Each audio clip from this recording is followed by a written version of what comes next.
Olá pessoal, este é mais um Fala Carlão e você já sabe, o Fala Carlão é sempre na prateleira de cima do agronegócio brasileiro. A gente continua aqui na AgriShow 2022, tava morrendo de saudade desse contato com o produtor rural brasileiro e estamos de volta. E gente, vocês que estão acompanhando o Fala Carlão, vocês estão vendo por que se chama na prateleira de cima. É por essas e outras razões. Aqui do meu lado tem um prateleiraça de cima, eu estou falando com Maurício de Souza Rodrigues, ele é presidente da Bayer para a América Latina e olha, me deu a honra de falar agora com todos vocês aqui no Fala Carlão. Ô Maurício, muito obrigado pela sua presença aqui, viu? Eu que agradeço, Carlão, é um prazer estar aqui com você, é uma grande celebridade pelo que eu vejo aqui, então prateleira de cima dos dois lados aqui, claramente. A celebridade aqui é você, rapaz, o meu programa faz sucesso é por conta das pessoas que vêm aqui, gente que tem muita história bonita para contar. Aliás, eu já falei aqui e sempre falo e sempre repito, o Fala Carlão é assim, ninguém que vem aqui, ninguém nasce presidente de nada, ninguém nasce realmente diretor, presidente, todo mundo tem uma história linda para contar, eu tenho certeza que você tem também.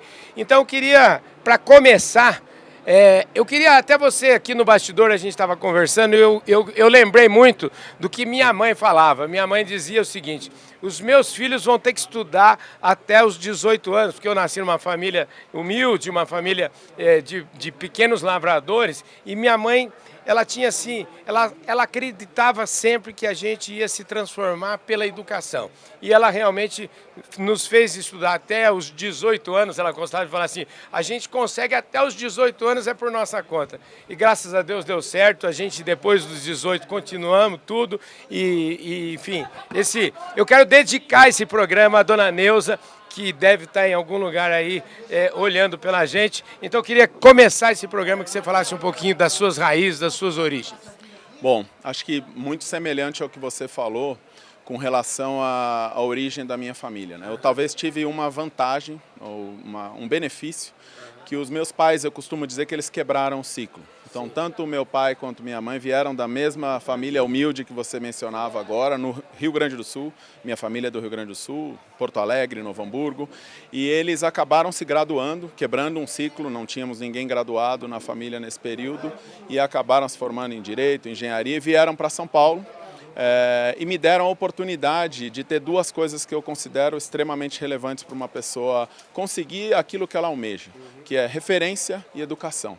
Então eles me deram ótima referência com relação ao que é possível uma pessoa conseguir, o que ela precisa fazer através da educação, o que ela precisa se esforçar e tudo mais, mas deram condições ao mesmo tempo que eu estudasse em bons colégios, que eu tivesse acesso, que é o que muita gente da nossa população infelizmente não tem. Então com esses dois aspectos, você fez a homenagem à sua mãe, eu tenho a dona Vera lá também olhando por mim, que nos deixou há muito tempo, mas deixou muita referência para mim e sem dúvida acaba auxiliando bastante em termos de norte. Eu costumo dizer que para mim sucesso de uma pessoa não tem nada a ver com o cargo que ela ocupa, e sim tem a ver muito mais com fazer aquilo que a pessoa queira. E eu posso dizer que eu venho ao longo da minha carreira conseguindo fazer aquilo que eu quis. Pois é, muito lindo. Essa sua história já começa por aí. E a outra coisa que eu quero te perguntar, você falou dessa história, né? A gente é a geração, vamos dizer assim, a minha geração é aquela geração que saiu da pilha de coisas, né? Eu falo assim, se a gente ficar no meio da pilha, né? A gente não costuma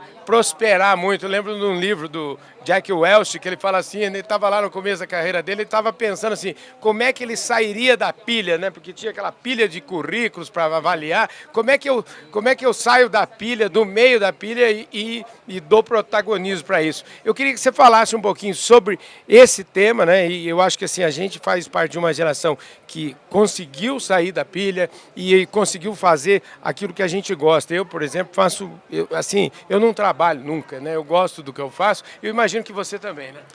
Não, com certeza. Eu acho que, bom, indo na linha do que você falou com sair da pilha, acho que essa referência, o que ela me ajudava muito era nisso. Acho que sempre tem uma série de fatores que faz com que ou você se desmotive ou que você não efetivamente coloque o esforço necessário. Então eu acredito que, primeiro, eles me deram uma base. Acho que a primeira coisa é dar condição de ensino de extrema qualidade. Isso eu realmente tive acesso às melhores escolas, acesso a melhor nível de educação possível. Eu acredito que não era uma família nem de longe rica, mas que valorizava muito a educação e tinha condições de dar essa educação. O segundo, que talvez não seja tão benéfico todo o tempo, mas é uma obsessão por sempre querer melhorar. Então eu já mencionei isso em alguma situação que eu tive batendo papo com amigos e tudo mais. Eu estudei numa escola em que separava as pessoas por classes e tudo mais, e é impressionante como eles sempre falavam: você tem que estar na primeira classe, você tem que estar lutando para estar nos primeiros lugares, que é um pouco angustiante por um lado, mas que te desafia a crescer, te desafia a tirar o máximo de você. Novamente, nada atrelado com ser o diretor, ou ser o gerente, ou ser o presidente, de nada. É ser simplesmente como que você pode extrair o melhor de você. Então, como que você faz isso? Dedicando-se o máximo e tendo condições de acessar tudo aquilo que você faz. Então, isso é o que eu venho tentando fazer ao longo da minha carreira. Explorar toda e qualquer oportunidade e tentando dar o máximo sempre. Você formou aonde? Conta um pouquinho essa história. Eu me formei em Engenharia Civil na Escola Politécnica, em São Paulo, na USP. Me formei, eu entrei na Poli em 92, então 30 anos que eu entrei na Poli. Então você tem essa carinha novinha assim, mas você já é bem assim. Tô com tempo, tô com uma janela já, tô com 47 anos de idade. Me formei em Engenharia Civil e depois acabei fazendo MBA, uma especialização em finanças, e comecei a nortear minha carreira para finanças desde então. Fiz muitos cursos em finanças e trilhei uma carreira muito pautada em finanças, não só no Brasil. Tive a oportunidade de morar 4 anos fora, tanto nos Estados Unidos quanto no México. E agora, há quase um ano, assumi a oportunidade que me deram de ser presidente da Bayer na América Latina. Grande responsa, hein? Agora, por que todo engenheiro... Eu já conversei com vários engenheiros da Poli, principalmente. Tem muita gente que segue para a área financeira. Eu acho que são 2 motivos. Um muito positivo, outro provavelmente com pessoas da minha faixa etária não tão positivo. Acho que eu vou começar pelo não tão positivo e termino de uma maneira mais otimista. O não tão positivo é que quem se formou no meio dos anos 90 e tudo mais, em engenharia civil, claramente o país não estava crescendo tanto. Você não tinha tanto investimento em engenharia como você tem hoje. Então, ou como você teve nos anos 2000. E percebeu-se depois um gap de formação de engenheiros civis que infelizmente a gente acabou não conseguindo cobrir. Então, no meio dos anos 90, você não tinha esse acesso e não tinha quantidade de emprego e vagas. Acho que muitas pessoas acabaram buscando consultorias, bancos de investimento e tudo mais. E o segundo, extremamente positivo com relação a alguém que tem uma formação de engenharia, eu acredito que é uma capacidade muito grande analítica, uma capacidade com números muito forte. E aí, acredito que se especializando e se esforçando, muita gente acabou migrando e aí bandeando para a área financeira. Eu entrei em bancos, trabalhei em bancos de investimento e depois vim para a área financeira de empresas. Como é que você escolheu? Eu queria saber, eu falo sempre o seguinte: minha vida, por exemplo, tem uma música do Paulinho da Viola que eu adoro, e ele diz assim que não sou eu quem me navega é o mar. E eu queria saber de você, porque eu tenho amigos, né, que estudaram, principalmente na USP e tal, o pessoal fala: não, eu planejei minha carreira certinho, assim, tudo foi planejado. Na minha vida é um pouco diferente, as coisas foram acontecendo. E na sua? Eu diria, tem uma mescla de planejamento e acaso, como tudo, eu acredito. Acho que o acaso vem, quando eu entrei em engenharia civil e estudava engenharia civil, eu acredito que eu genuinamente queria trabalhar com aquilo. Então eu fiz estágios por 2, 3 anos em engenharia civil, trabalhei em obras e tinha um interesse genuíno nisso. Eu fui, acho que talvez, conhecendo um pouco mais da área financeira por vários amigos que acabaram indo para essa área, gostando, me identificando bastante e migrei para isso, acabei montando a minha carreira dentro da área financeira. E eu sabia que ela tinha que ser pautada por experiências no Brasil em várias áreas, experiências fora do Brasil, e em algum momento eu iria ter que escolher qual que era esse próximo passo. E eu acredito que ao longo dos últimos 2, 3 anos eu vinha refletindo sobre isso. Qual que é esse próximo passo? É ir morar fora em definitivo, tentar migrar para uma outra área com outra abrangência, e me surgiu a oportunidade, acabei sendo parte das pessoas que foram consideradas para essa função. Estou extremamente orgulhoso porque é um aprendizado. Eu não sou engenheiro agrônomo, trabalho na área agrícola há 23 anos, então algo eu aprendi ao longo desses 23 anos, mas venho aprendendo muito ao longo desses últimos 10, 11 meses. E nesses 23 anos aí, como é que... Me dá como é que foi um overview aí do que você já fez aí? Bom, eu trabalhei, como eu disse, muito na área financeira. Então, na área financeira, eu trabalhei em praticamente todos os espectros, desde trabalhar com área de crédito, área de planejamento financeiro, eu fui diretor financeiro de empresas por 7, 8 anos, tanto no México, quanto no Brasil, quanto Brasil e Argentina. Então acho que foi uma mescla dessas experiências. Trabalhei muito em alguma época, muito dentro da área de produção, como uma pessoa de finanças, mas muito integrado com a área de produção, sim, depois muito com a área comercial. Então acredito que uma mescla de experiências aí. Ao longo do último ano, desde que eu assumi a função como presidente da América Latina, eu venho aprendendo bastante. Então tenho tentado aprender muito daquelas áreas que eu não sou especialista, não me considero especialista, tenho humildade de reconhecer o que eu não conheço. Então estou aprendendo aí muito sobre melhoramento genético, estou aprendendo muito mais em detalhes, evidentemente, em alguns aspectos comerciais que eu não estava diretamente envolvido, e tenho me dedicado muito a estar no campo. Então essa já é, nesses últimos 2 meses, a minha terceira feira, segunda aqui no Brasil, uma na Argentina, e eu pretendo estar presente tanto nesses eventos quanto nos nossos sites para aprender. Acho que o que eu não tenho é o problema com humildade de reconhecer que eu tenho muito a aprender, e por isso acho que o reconhecer que você precisa estar no campo, precisa estar aprendendo, precisa estar escutando os clientes, precisa estar escutando os seus times. Pois é, aliás, está na moda, a gente fala foco no cliente, mas não existe foco no cliente sem ouvido, né? E não existe foco no cliente sem você efetivamente estar fora. Eu sempre digo que o escritório é o pior lugar do mundo para você enxergar o mercado, né? É o pior lugar do mundo, e claramente esses 2 anos de pandemia nos deixaram distantes, sim, porque acho que o estar perto do cliente, você percebe o que é aqui. Nós tivemos ontem um dia maravilhoso, hoje uma manhã extremamente produtiva, trabalhando junto com os nossos clientes. E acho que se tem uma coisa que eu aprendi ao longo desses últimos 10 meses, você faz algo por muito tempo, e eu fui muito tempo da área financeira, você chega num nível de especialidade em que você está falando mais do que ouvindo. Naturalmente você chega, fala algum assunto, as pessoas, bom, ele já fez isso, ele já conhece, ele já sabe. Eu estou há 10 meses vivendo uma jornada diferente, em que eu sou forçosamente, necessariamente eu tenho que escutar mais do que falo. E eu acho que isso tem me trazido um aprendizado muito interessante de quanto que você pode genuinamente, constantemente aprender mais se você tiver com os ouvidos abertos. Então tenho vindo muito a campo sempre que possível para ouvir, para escutar o que esses clientes estejam falando, para escutar o que os times estejam falando, para aí sim, quando você volta para o escritório, e nós temos ido da maneira nova no escritório, algumas vezes trabalhando de casa, mas quando você sai desse ambiente, você consegue aí sim juntar isso que está sendo falado aqui com a nossa realidade dentro da empresa. Ô Maurício, deixa eu te falar, eu tenho 33 anos de agronegócio.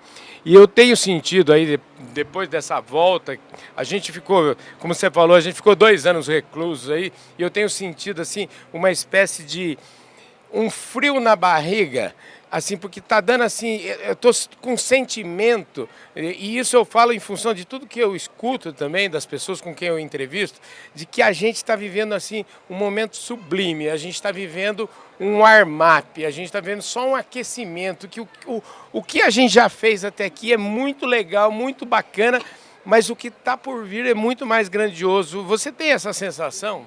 Eu tenho sinceramente, e me dá ao mesmo tempo aquela sensação de ansiedade de ver o que está para vir, mas dá muita felicidade de perceber o que é esse horizonte que traz. E acho que para qualquer pessoa que está na agricultura há um tempo, se você olhar 10 anos atrás, onde a gente estava em termos de utilização de ferramentas digitais, sim, e tudo mais, é surpreendente onde a gente está hoje.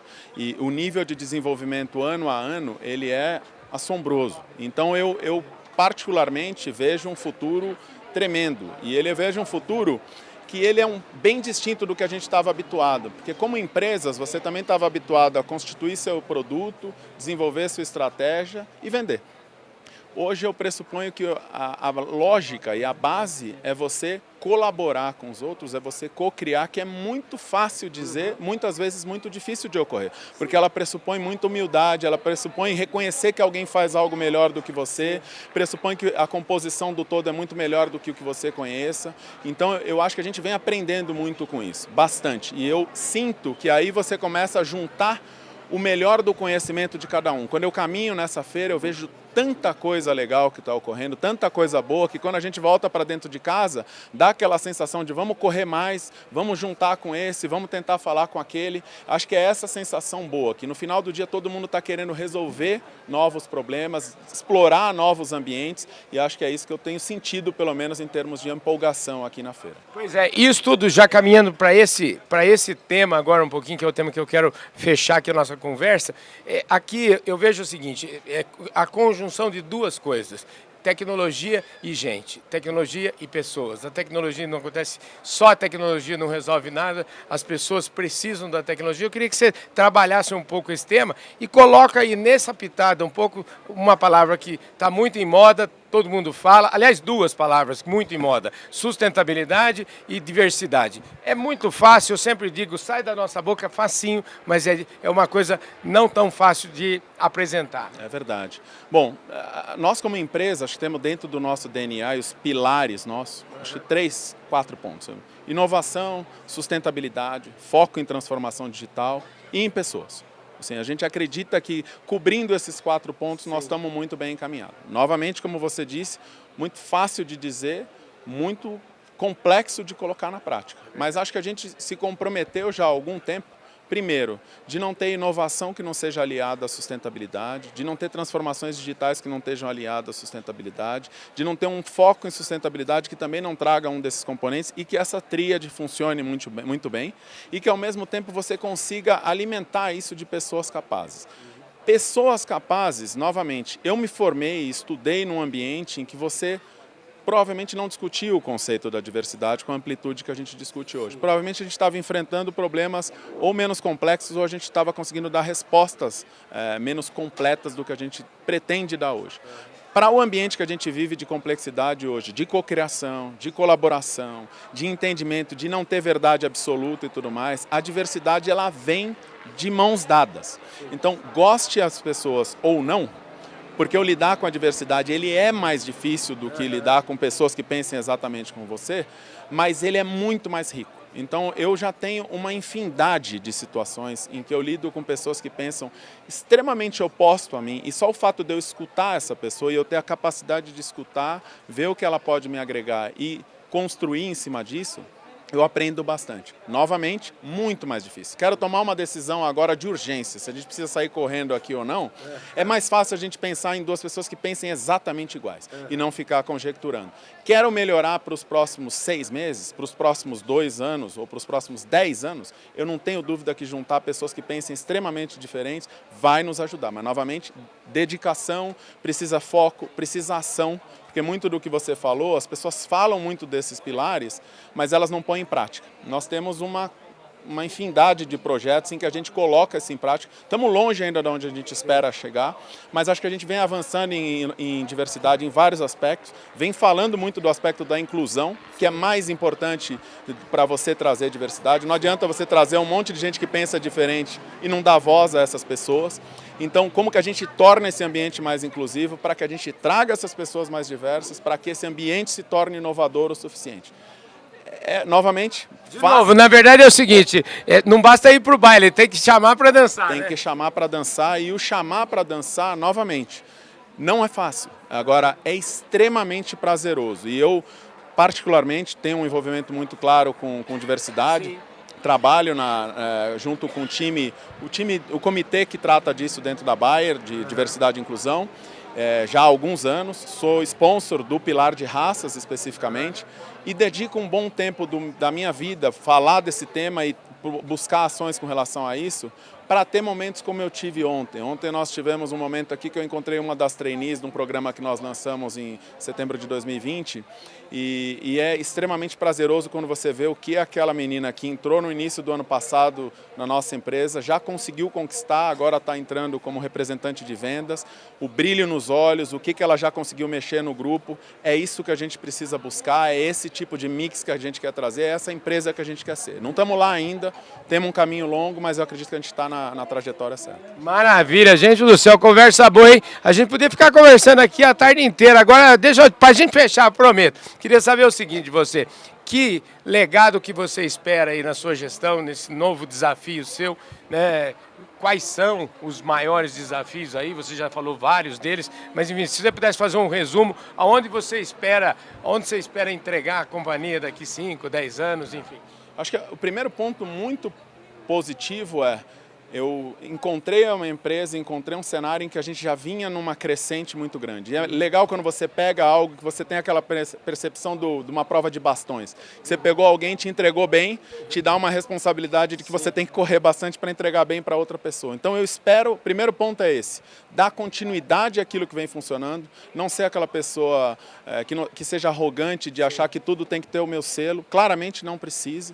Tudo aquilo que está funcionando, como que a gente acelera, como que a gente avança, como que a gente dá crédito.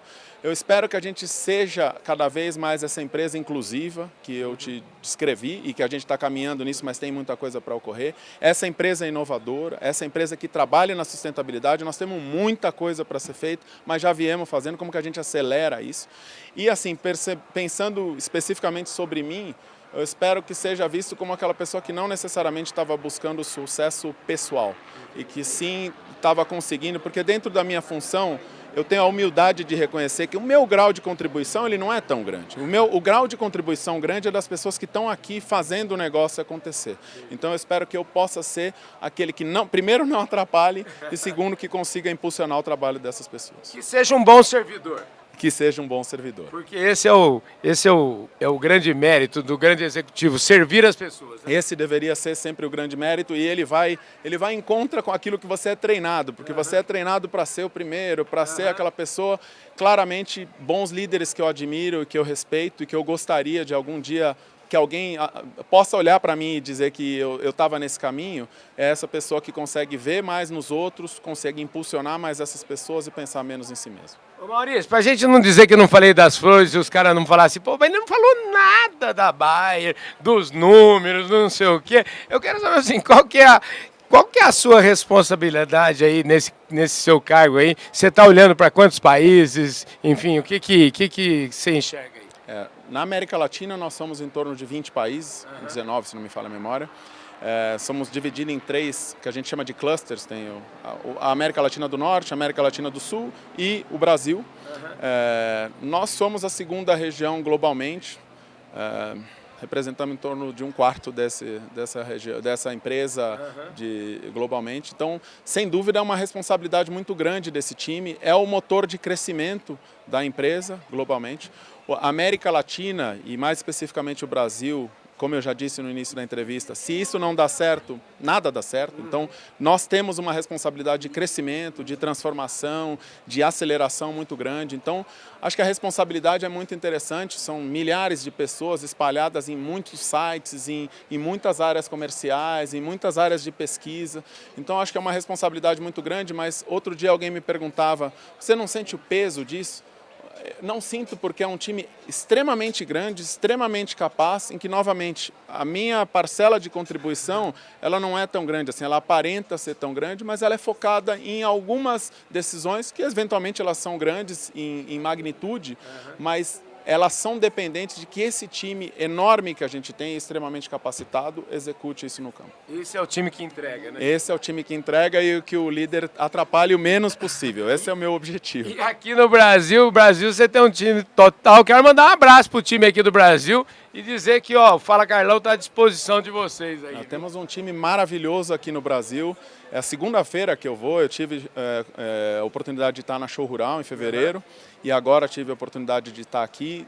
Um trabalho excelente do time, assim, um envolvimento com os nossos parceiros, acho que aquela sensação de como vamos construir junto, como que a gente vai crescer junto e mostrando a nossa força, acho que com humildade também, reconhecendo que tem coisas que a gente precisa seguir se desenvolvendo, reconhecendo que a gente tem um grupo aí também trabalhando nesse sentido, não tentando fazer nada em contra, seguindo, acelerando. Acho que a gente está num ambiente muito positivo, muito otimista, já viemos de algum crescimento e acho que a perspectiva para os próximos anos segue sendo de crescimento bem positivo como foi nos últimos anos. Maravilha. Olha, não só o Brasil, como os brasileiros também estão muito prestigiados nessa companhia alemã, né? Os brasileiros estão extremamente prestigiados. Você, sem dúvida, também está falando do Rodrigo.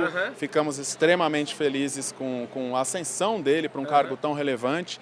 E, para mim, pessoalmente, que o conheço há tanto tempo, sei que é fruto de muito trabalho, de muita dedicação e acho que também reconhecimento de muita coisa que todo esse time aqui do Brasil e da América Latina vem fazendo. Pois é. E aproveito para mandar um abraço para Malu, já que a gente falou de diversidade também. Haja diversidade, hein, rapaz? Isso aí, com certeza. Como eu te disse, nós estamos acelerando e estamos crescendo. Sempre pautado, evidentemente, de pessoas extremamente capazes, trazendo muito valor. Assim, é isso que a gente quer. A gente quer gente que venha somar, que venha agregar, que venha construir, que venha nos ajudar a esse desafio enorme que a gente tem e essa oportunidade enorme que a gente tem pela frente. E diversidade é um negócio gigante, elástico, né? Porque a gente está falando, não é só de cor da pele, a gente não está falando não só de sexo, estamos falando de uma coisa que é muito ampla. A gente fala em todos os aspectos dentro da empresa. A gente trata mais diretamente de 5. Orientação sexual, gênero, questões raciais, tema de gerações e também das pessoas com deficiência física. Então, no final do dia, a gente quer que seja a maior amplitude possível, mas não só limitado a isso. A gente quer trazer pessoas que pensem diferente, que tenham formações diferentes, que tenham condições de trazer uma bagagem distinta para nos ajudar novamente a enfrentar esses desafios que a gente tem e a oportunidade que a gente tem pela frente. Maravilha. Gente, o mundo é diverso, então as empresas têm que ser diversas também, não é verdade? Com certeza. Obrigado, querido. Sua participação aqui foi fantástica. Muito obrigado a você pelo convite e, mais uma vez, obrigado pela oportunidade de estar aqui com vocês. Maravilha, gente. É isso aí. Eu falei aqui com o Maurício de Souza Rodrigues, presidente da Bayer para a América Latina. Fala, Carlão, mais top impossível. É isso aí, gente. AgriShow 2022. Eu vejo todos vocês no nosso próximo programa. Valeu!